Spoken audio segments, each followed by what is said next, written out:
All right. Welcome to the podcast. HASSDISCUSSES. We are joined by Young Poe and OG Samurai. Whatever you want to call him. Yeah, all that shit, bro. So I got a question about the names though. Like, why do you have two names? Is it for like one for producing and one for rapping, or how does that work? Yeah, right now it's like that, but I do like to make like just random ass names, just to have. I don't know. I don't like setting on just one thing. Yeah, I feel what you mean. That shit. I love like when artists do that. Like who else does that? Lil Ugly Mane does that. Yeah, Yeah, are you yeah. a I get fan a of lot of his? inspiration from him. Yeah, hell yeah, dude. Yeah, bro, he's fucking awesome. I really want to go back and listen to all his old shit, but I listen to like I'm saying I want to listen to like the pre Mr. Thug Isolation shit because I feel like he's got a good rabbit hole of music and stuff like that. Yeah. So let's talk about Grow House Records. Like, who's in it? How did it start? What's your role in it? How does that work? So it was me and this other dude who goes by a lot of names. His name is it's like he has so many names I can't remember him really. So one of them is Waf Simmons. That's his Instagram. He's a really good producer, very good producer. And me and him basically just decided to start a record label. So me and him co-own Grow House Records. And then along the way we added more members, and yeah, that's it. That's dope. That's dope. Like there's a lot of good music that you've been putting out on through this account, which is probably like the main place I check out your music Yeah. is the Grow House account, and one of my favorite is the super freaking cool that beat. What were you trying to Yeah. go for with this? Was that like a vaporwave thing? Is like a vaporwave slash funk thing? Like what was that? What were you going for with that? Uh, I don't know. I like weird sounding shit, basically, and I just wanted it to sound like liquidy. Liquidy, Lack of a better term. You know what I'm saying? liquid trap. Let's coin that term. Now I'm playing, but that's cool though. Like yeah, there's certain beats that do have liquid to them, and I think a good example one is Afghanistan by Young Lean. Have you Mm. heard that one before? The only song I've listened to him is Kyoto, and that's like his top song. I know that, but yeah, I don't really listen to Young Lean that much. Bro, Young Lean, he's got some really good production, and I Oh think yeah, it's one of those fun rabbit holes to get yeah, into when it he's a comes. pioneer. Yeah, that is true. Him and there's always like levels to layers to everything, and I think he was probably at the second layer when it came to like the current state of like modern rap music. I think he was like the second layer, but the first layer was like B and Perp and Yeah. Bones, but he was like that second layer to get into that. So let's let's talk about that type of like electronic music do you make. Like how'd you get into like producing and stuff like that, and what type of production is the most fun for you? So I got FL when I was like I think either 16 or 17, and I had a couple beats before, like on my what's it called, my OG Samurai SoundCloud, but I deleted all of them, and I just decided to just think, what the hell can I do with this? I started out producing mainly like Suicide Boy remakes, like instrumentals, just to kind of see how they produce. I guess copying, but yeah. Um, then I started like understanding how to produce, at least in how I think I can produce, and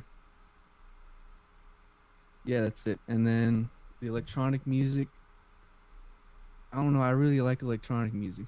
Yeah, dude, like the drum patterns are they're really The- complementary to the melodies that you're able to make, if that makes sense. yeah, there's something about it that just catches my ear, and I really like 80s soul.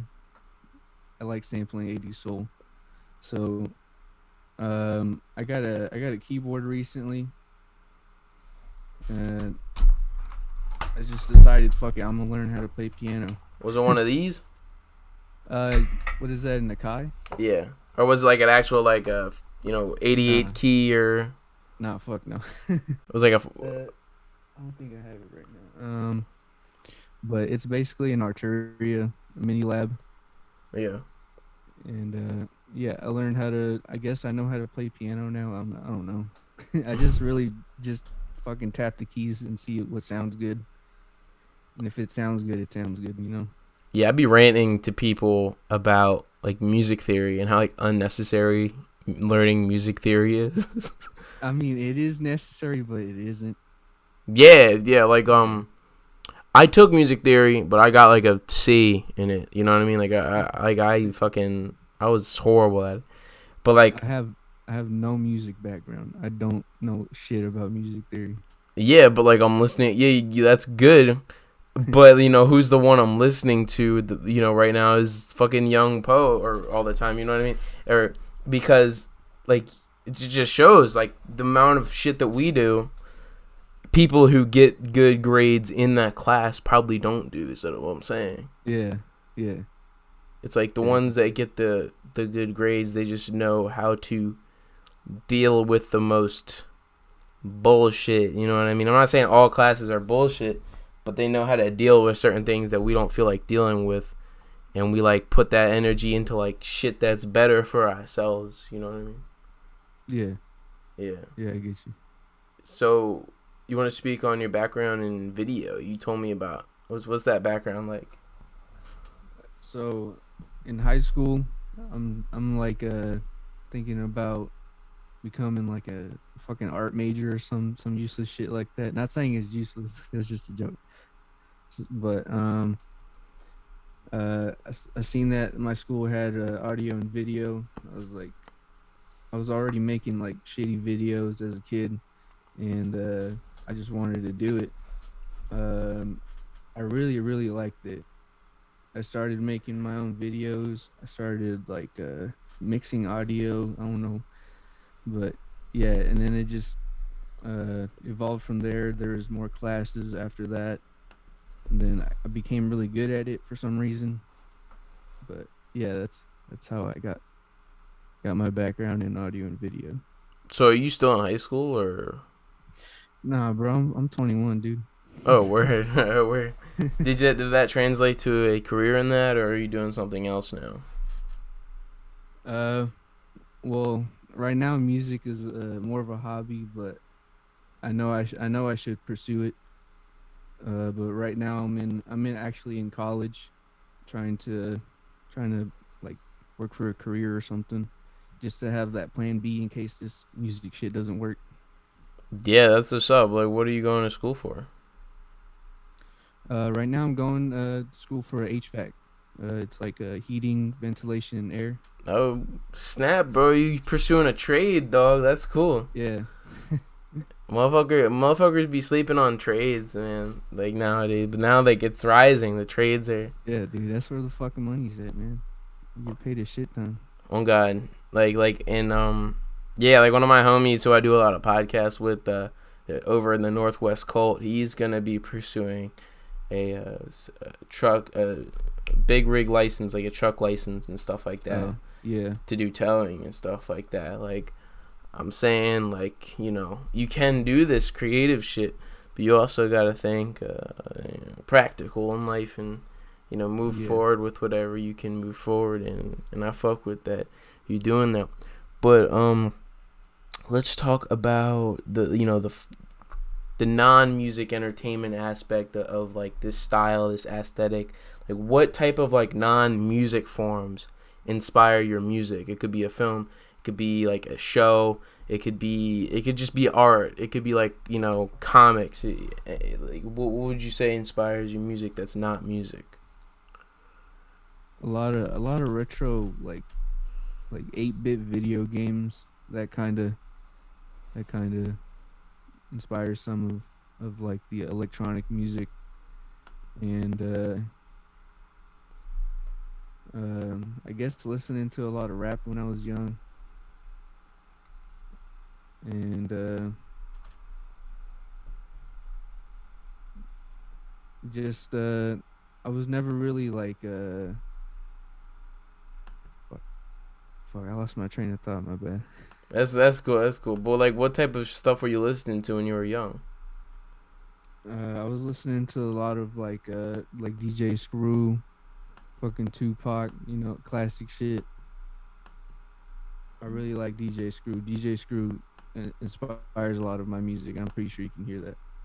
I can hear that, but like, you know, I think out of all of like the forms of music to that's localized, because a lot of music becomes localized.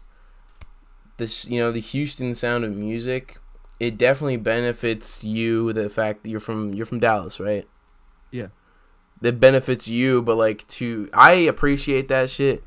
But what I'm saying is, a certain like DJ Screw in that sound shows that how beneficial it is, like location wise, if you're from there, because like you probably like you appreciate that probably way more than me is what I'm saying, because of that around Yeah. you. Like, who in your area besides DJ Screw, like it could be Dallas, it could be Houston, are you a huge fan of in that local Texas music scene? Okay, I got you. Um, I guess Ren the Third, if you know him, he's coming up. He's making moves right now.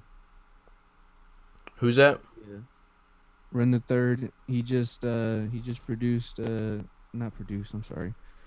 He just performed for Xavier Wolf not too recently. That's dope. Yeah, it was dope. I think he also opened up for Puya as well. Yeah, they've been doing a lot of shit recently. Xavier, Yeah, and I don't know he's been. Jeffrey. Yeah, They've been doing a lot of shows and shit like that. I fuck with Sesh. Like, who in Sesh are you the biggest fan of, or Sesh All the Water Boys? damn. It's between shit. That's hard, bro. They're all fucking. They're all fucking good. I think it had to be between Bones and Xavier Wolf. That's yeah. Yeah, I gotta agree there. But the thing about Bones is he's probably been the most consistent out of Yeah, anybody. he's been making a lot of shit since forever. Yeah, I know people that know him when he was that kid. You know what I mean? That's how he's worked with so many people. Like, I've interviewed people that have worked with him, and it's like he's got a good work ethic. You can tell by like seeing the like personal like the effects of how long he's been doing this shit when it comes to like people that he's worked with still being in the underground, like Slim Gorilla, for example, you know what I mean? Like that type Yeah, of shit. Like, he's worked with fucking underground legends, but he's also on a fucking ASAP Rocky album, you know what I mean? Like yeah, that shit. yeah, Yeah. Are you a fan of Rocky or ASAP Rocky? Because I fucking yeah. Yeah, love dude. his shit. Yeah, I love Rocky, bro. He's actually really good to sample too. He's a really Yeah, good vocal sample if you ever want to, any phone producers out there, chop and screw, you know what I'm saying? Chop and screw a fucking ASAP Rocky sample. They're fun to do. Yeah. What artists are the most easy to sample when it comes to vocal chops? Oh, okay. I could. That's an easy question. So, DJ Paul, Juicy J. Let's see who else. DJ Squeaky. Who else is really easy to sample? I would say, I guess Screw. Fat Pat. Who else? I think that's it. Yeah. Basically, What basically, if the beat, you can already see in the waveform like how it's gonna go, like when the Yeah. snare's gonna hit, basically, Yeah. and it goes from there. And a lot of their beats have that consistency. DJ Zerk as well. DJ Zerk Yeah. as well. Oh, DJ Zert. One of my best beats is a DJ Zerk sample. It's called Grave, and it's like it's that one where it's like murder, rob, some shit Yeah. like that. And the fucking like that was that he has one of those songs that samples that one clarinet sample from Joski Love. Or Joski Yeah, Love. I think I know what you're talking about. Yeah. Yeah.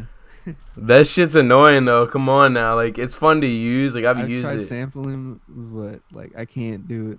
Yeah, yeah. I put it in the I put it under all the percussion. And I was Yeah. like, I'm just gonna make my own melody, you know what I'm saying? Yeah. Like it might not it'll stick the landing if you just make your own melody. Like that's just a fact. But and that was used in Kill Yourself Part 3. It was used in a Jay A lot Green of beat. songs. Jay Green beat, yeah. That's a banger right there. So like how'd you figure out about this style of music in general? It's all. I mean, shit. I'm kind of an awkward person, so I don't really like talking to people too much. So I guess that isolation kind of helped culminate my fucking style and shit. So basically, just experimenting. Yeah, experimenting. Yeah, cause it's so easy for an artist to start to like box them in. Like I'm only gonna make this. I'm only gonna make Yeah, I that. hate that shit, dude. I think I'm in a box right now with this fucking funk shit. Not saying I don't like it, but I don't want to be in it for too long because I want to branch out to other places. Yeah, yeah. I might start doing different names now, just because. You know what I'm Do it, saying? dude. Who gives Bro. a fuck, bro? Yeah, bro. I might just make If you follow my SoundCloud, watch out. You know what I'm saying? You might be finding some motherfuckers you never heard of on there. You know. So I'd be like, who the fuck's, you know what I'm saying? Oh man, that's inspiring. But another person who uses different names, which we were talking about off camera, what off recording, was Kevin the Creep and Lil Creep Show. They're one person. But how'd you figure out about them? And you're a fan of them, right? Um, I was looking on SoundCloud for like old Doom Shop songs because I like older Doom Shop, and I seen his name. I was really interested because he was a producer and I produce, so I'm gonna gravitate towards that. Then I found all his tapes, and then branched out to Dom, and then from there go to MF Chaos, fucking Curtis Heron, all of them dudes. They're all I fucking love those dudes. Yeah, bro. And I think Dom, bro, like he's like Dom is listening really good. Dom is like, if you listen to him at like half 50% speed, it's so fire, bro. Yeah. Like I had the record player on and I like turned it down so like it was all slow. And I was like moving in slow motion throughout my whole room. You know what I'm saying? Like grabbing a drink. Like it was, bro. Dom's fucking fire, but MF Chaos is like, he's wild. You know what I'm saying? Like everything's Yeah. different about. They all got a good dynamic, and the best example of their work is the How Dare You Bitch album. You know what I'm talking about? Yeah. The one with that one. They had that one song with the bass line that goes like doom doom dun dun doom doom. That shit's really really really good. Yeah. Would you ever, sell like CDs or cassettes if you had like. Yeah. Yeah, definitely, bro. I'm planning. I do have some CDs right now, but I don't have anything to make like a CD label to put on there.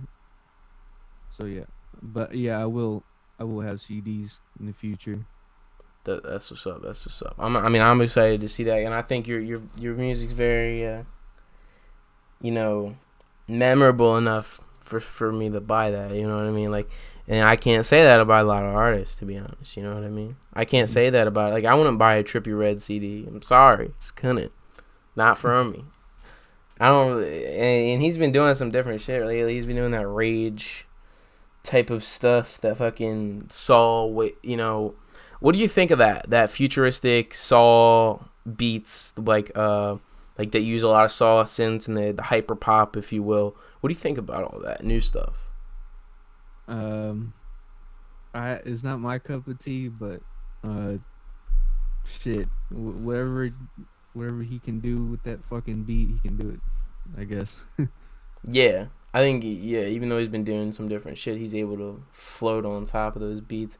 But my friend um, said to my dismay that BPMs are gonna get faster, and like that shit's kind of the future. And I think as much as there is a future for that, there is a future for this underground type of shit that we're kind of in with, because I think this community is a beautiful thing, and I think this sort of slower, older, like I love using older BPMs. Like, what type of BPMs do you use in your music? Shit, from a range of like 190 to maybe 50.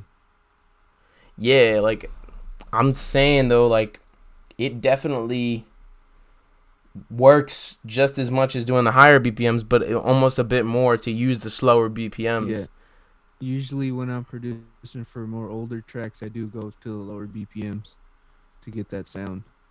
Because there's like more space and like and it's kind of like how shit used to be, really. Because like Yeah. you know, in an old thing.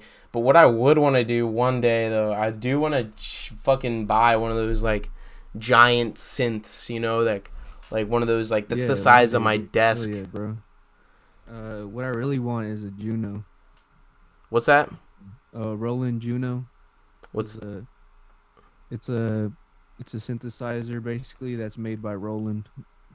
Yeah, because there's something about like the knobs, you know what I'm saying? Like I barely use. I'm gonna be honest, bro. I barely use this shit to make actual beats.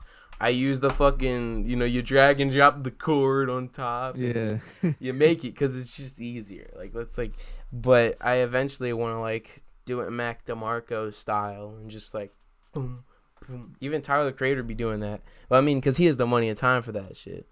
But yeah. So what music do you got in the works that you could speak on? That you'd like to announce if you have anything planned? We got Grow House Volume 2 coming out pretty soon. Also got a tape with Ace Snows, if you guys know him, coming out. I think I'm going to be performing with him in Houston somewhere in September. For real, that's dope. Yeah. Also, what other projects? I might have a beat tape out soon. Gonna have some good stuff on there. And yeah, that's it. That's all. That's what's up, bro. Thanks for coming on the show. I really appreciated having some of your time, and link in the description to your music. And once again, thanks, man. See you. Peace, bro. Peace.